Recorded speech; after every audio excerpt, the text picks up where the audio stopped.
Assalamualaikum, salam sejahtera. Berjumpa lagi kita dalam kelas Alih Bentuk Komunikasi semester 3. Okey, kita akan teruskan kali ini dengan soalan ulang kaji seterusnya. Okey, soalan pada hari ini sangat istimewa kerana tak ada pengiraan. Okey? Jom kita jawab sama-sama.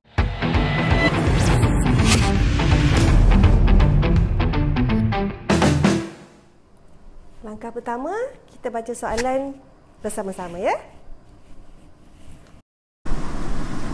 Berdasarkan maklumat dalam jadual di bawah, huraikan keadaan ekonomi mengikut negara dari tahun 2013 hingga tahun 2015 dan jelaskan cabaran ekonomi yang dihadapi oleh Malaysia pada peringkat antarabangsa. Langkah seterusnya, kita tentukan kehendak soalan.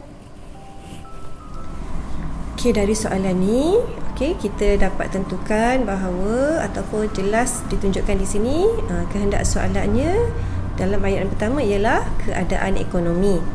Okey, jadi keadaan ekonomi ni adalah perkataan keadaan itu adalah keyword yang menunjukkan pola umum. Kenapa dia pola umum? Sebab kita tak tahu keadaan ekonomi tu, kita tak tahu kehendak soalan ni nak kita buat dalam bentuk pola perubahan atau pola perbandingan. Jadi kita pilih untuk membuat pola umum. Okey, di mana dalam pola umum mengandungi dua kaedah analisa soalan, iaitu pola perubahan dan juga pola perbandingan. Okey. Okay, dan seterusnya dalam ayat yang kedua minta kita menentukan ataupun menjelaskan cabaran ekonomi yang dihadapi oleh Malaysia di peringkat antarabangsa. Okey, jadi nanti kita akan carikan jawapannya. Okey, itulah dia kehendak soalan, di mana terdapat dua kehendak soalan, iaitu 2 tambah 2 format berasingan, 2 analisa data, okey, iaitu pola umum. Kita akan cari pola perubahan dan pola perbandingan, dan juga 2 analisa pengetahuan, iaitu kita akan cari cabaran ekonomi yang dihadapi oleh Malaysia di peringkat antarabangsa. Okey, langkah ketiga, kita tentukan analisa data yang kita tunggu-tunggu tu. Baik, dalam soalan ni untuk kita menentukan analisa data, tadi kita dah tentukan bahawa kita akan buat pola umum, di mana kita akan cari jawapan untuk pola perubahan dan pola perbandingan. Kita akan menganalisanya dalam bentuk pola perubahan dan pola perbandingan. Jadi di sini dalam jadual kita lihat maklumat yang diberikan hanya ada 3 tahun, iaitu tahun 2013, 2014 dan 2015, dan data yang diberi dalam bentuk peratus, dan juga dalam jadual ini tidak diberikan nilai ataupun jumlah keseluruhan. Jadi kalau diberi dalam bentuk peratus dan tak ada jumlah keseluruhan, boleh tak kita nak cari nilai sebenar? Nilai mutlak dia, nilai sebenar dia. Tak boleh kan?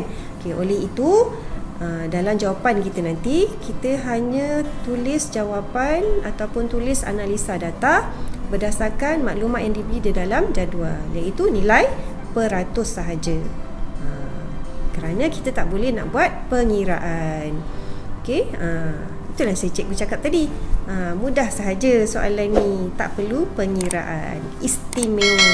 Tetapi kita perlu berfikir secara kreatif untuk menyelesaikan soalan ini. So, bagaimana cara untuk kita memikirkan ataupun menentukan jawapan untuk soalan ini dengan cara yang kreatif? Kita tentukan dulu, kita akan cari jawapan untuk analisa perubahan. Dalam soalan ni tadi dia berikan, dalam jadual ni diberikan negara. Ada 6 negara kat sini termasuk Malaysia, dan diberikan juga data 3 tahun KDNK benar dalam nilai peratus. Jadi untuk tentukan pola perubahan macam mana? Macam mana cara untuk tentukan pola perubahan? Okey, saya pasti, cikgu pasti semua pelajar dah mahir dah, sebab ini dah soalan keberapa yang kita buat dan ini pula soalan ulang kaji. Jadi pelajar mesti mahir untuk menentukan pola perubahan. Okey. Okey, tentukan pola perubahan kita akan lihat daripada tahun awal hingga tahun akhir. So kita akan tengok tahun 2013, kita tengok Singapura dulu ya. Tahun 2013 Singapura 3.9%, 2014 3.0 dan 2015 3.0. Okey, jadi ini menunjukkan bahawa pola perubahannya menurun dan kekal. Kenapa menurun dan kekal? Kerana daripada 2013 3.9% turun kepada 3.0 dan kekal kepada 3.0 pada tahun 2015. So polanya ialah pola perubahan menurun dan kekal turun. Kekal dan kekal. Tak ada turun tu, dan kekal. Okey, seterusnya kita tengok Thailand. Pada tahun 2013 2.9%, 2014 2.0 dan 2015 4.6. Jadi kat sini daripada 2013 turun kepada 2014, pada tahun 2014 turun, tetapi naik semula pada tahun 2015. Jadi ini pola apa tadi? Pola tidak konsisten kerana dia turun dan naik semula. Okey, seterusnya Indonesia juga mengalami pola turun naik. Filipina mengalami pola turun naik juga. Vietnam kita tengok tahun 2013 5.4, 2014 5.5 dan 2015 6.6. Jadi peratus KDNK benarnya meningkat kan, daripada 5.4, 5.5 dan 6.6. Jadi Vietnam mengalami pola meningkat. Dan kita lihat pula Malaysia. Malaysia pada tahun 2013 4.7%, 2014 5.5% dan 2015 6.0%.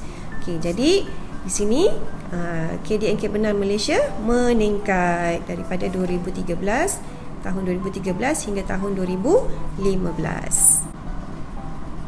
Okey, daripada analisa perubahan kita tadi, kita dapati terdapat 3 jenis pola, iaitu Singapura special sikit polanya, pola menurun dan kekal.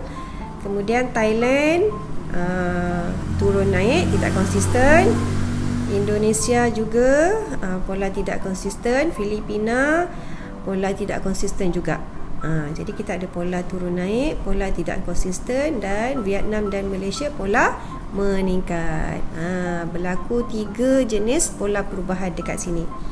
Okey, jadi dalam jawapan kita nak pilih satu je untuk pola perubahan. Jadi kalau cikgu akan pilih pola meningkat lah, sebab cara nak menganalisanya, nak tulis jawapannya mudah. Pola meningkat kan. Jadi kita kena pilih jawapan yang paling mudah untuk kita tulis dan kita pasti dan betul jawapannya untuk jimatkan masa. Okey, so kita akan pilih pola meningkat bagi pola analisa perubahan ni. Okey, seterusnya kita akan tentukan pola perbandingan pula. Okey, untuk tentukan pola perbandingan, kita akan baca semula soalan ni untuk menentukan bagaimana cara untuk kita menganalisa pola perbandingan. Okey, huraikan keadaan ekonomi mengikut negara dari tahun 2013 hingga tahun 2015. Okey, jadi daripada soalan ni kita akan lihat untuk pola perbandingan ni, kita akan lihat dari perkataan dari tahun 2013 hingga tahun 2015. Okey, kerana soalan ni ialah soalan pola umum. Okey, pola umum bermaksud dalam soalan tu keadaan ekonomi mengikut negara. Okey, betul lah, memang soalan ni pun memang dalam jadual ni pun memang jadualnya menentukan ataupun menunjukkan keadaan ekonomi mengikut negara. Okey, jadi untuk menentukan pola perbandingan, kita akan lihat dari perkataan dari tahun 2013 hingga tahun 2015. So kalau kita nak analisa jadual ni, kita akan lihat data yang diberi iaitu dari tahun 2013 hingga tahun 2015. Okey, boleh faham tak? Okey. Okey, dari tahun 2013 hingga 2015 kita akan tentukan setiap tahun tu pola perbandingannya, yang tinggi negara mana, yang rendah negara mana dalam setiap tahun. Okey, and then baru kita tentukan jawapan untuk kita tulis dalam pola perbandingan kita. Okey, jika kita lihat kat sini, okey, daripada jadual ini, okey, kita dapati bahawa pada tahun 2013 negara yang paling tinggi ialah KDNK benarnya ialah negara Filipina, iaitu 7.2%, dan negara yang paling rendah KDNK benarnya ialah Thailand dengan 2.9%.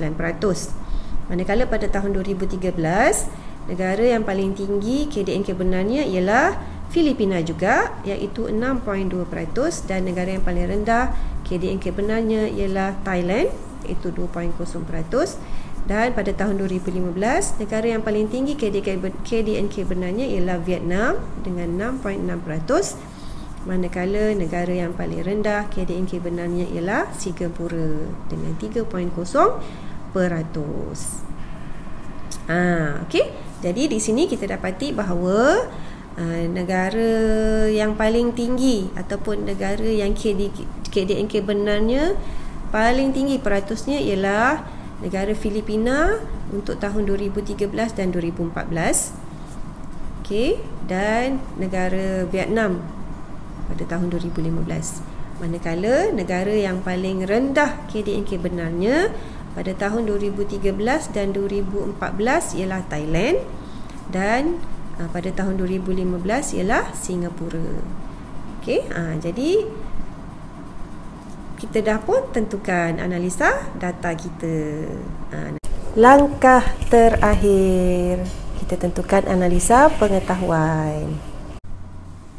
Okey, untuk analisa pengetahuan kali ini, okey, kehendak soalan tadi, apakah cabaran ekonomi yang dihadapi oleh Malaysia di peringkat antarabangsa?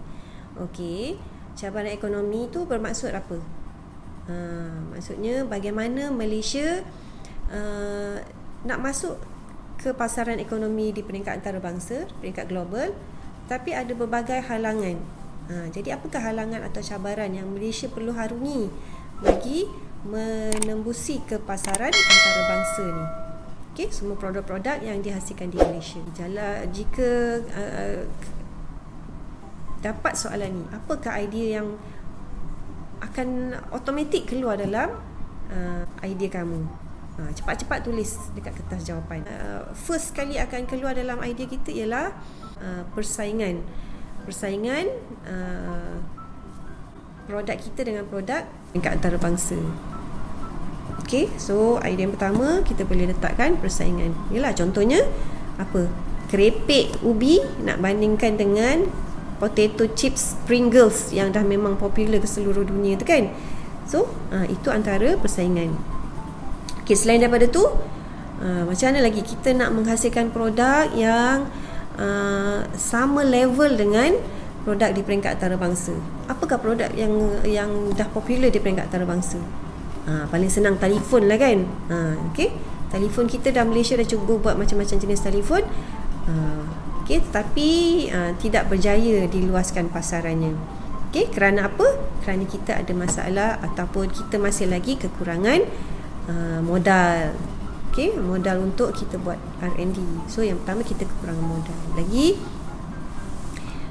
selain daripada kekurangan modal, bila dah kekurangan modal, kita akan teknologi kita pun akan masih belum majulah. Okey, modal tak cukup, nak beli alat untuk meningkatkan teknologi, meningkatkan produk, kualiti produk kita pun akan masih rendah lah. Jadi bila modal kurang, teknologi pun kurang maju. Okey, okay, ada lain. Itu cukup lah kan. 3 itu untuk idea kita, brainstorm kita. Mari kita lihat jawapan yang terbaik yang boleh kita ambil daripada sumber rujukan yang boleh dipercayai. Antara jawapan yang kita dapat daripada sumber yang boleh dipercayai, yang pertama ialah modal. Okey, yang kedua teknologi, macam yang kita bincang tadi kan. Okey, yang ketiga kepakaran. Okey, kepakaran maksudnya tenaga pakar yang boleh menyumbangkan idea ataupun meningkatkan kualiti produk kita, atau kepakaran. Okey. Persaingan. Tadi kita ada nyatakan dalam idea yang pertama, dan akhir sekali nilai mata wang. Okey, nilai mata wang. Okey, jadi kamu boleh pilih dua daripada jawapan ni yang kamu yakin kamu boleh tulis jawapannya dengan betul dan tepat, dan boleh memberi huraian yang panjang dan jelas dengan contoh yang baik. Daripada situ untuk kamu masukkan dalam jawapan kamu nanti, analisa pengetahuan. Dah siap analisa pengetahuan kita.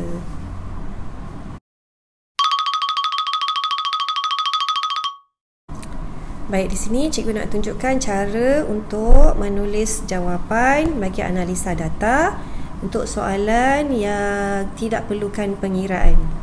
Okey? Jadi di sini untuk pola perubahan kamu akan tulis ataupun kamu bolehlah menulis jawapan ayat ideanya seperti biasa. Okey?